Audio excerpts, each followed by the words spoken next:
আমাদের মা বোনদের উপর জুলুম করা হয়েছে। এই অঞ্চল রাজশাহী অঞ্চল শহীদদের রক্তস্নাত জায়গা।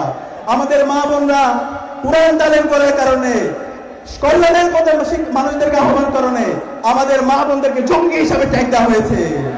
আমরা বলতে চাই, স্বাধীন বাংলাদেশে কেউ যদি আবার সে একই যায়, আমার মা বোনদেরকে কোরআন তালিমের প্রোগ্রামে কেউ যদি বাধা সৃষ্টি করে, তাহলে আমরা আর ছাড় দিব না। সে যে হবো কোরআনের গায়ে যে হাত দিবে, যে আমার মা বোনদের কোরআন তালিমে বাধা দিবে, কল্যাণের পথে ইনসাফের পক্ষে যে বাধা দিবে, আমরা যুবকরা বেঁচে থাকতে আমরা তা হতে দিব না। সাবধান করছি।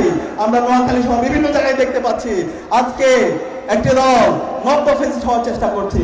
তারা ইসলামের প্রোগ্রামে, কোরআনের প্রোগ্রামে বিভিন্নভাবে বাধা তৈরি করার চেষ্টা করছে।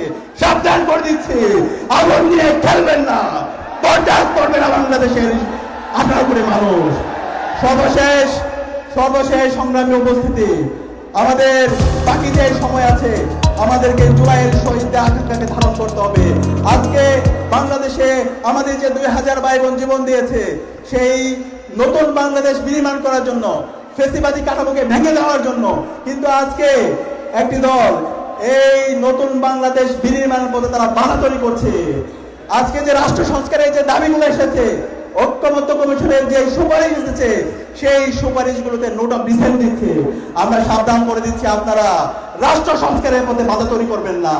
তরুণরা, আপনারা যদি রাষ্ট্র সংস্কারের পথে বাধা তৈরি করেন, তাহলে তরুণরা আপনাদেরকে বরদাস্ত করবে না। আপনারা সাবধান হয়ে যান। আসেন, প্রতিযোগিতা করেন। আজকে বাংলাদেশ জামাত ইসলামী ঐতিহাসিক বিশাল সমাবেশ আয়োজন করেছে, আপনারাও করেন।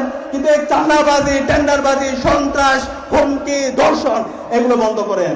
এগুলো বন্ধ করলে তাহলে আপনাদের বাংলাদেশের রাজনীতি ফ্যাসিবাদীদের যে পরিণতি হয়েছিল তার চাইতে খারাপ পরিণত হবে।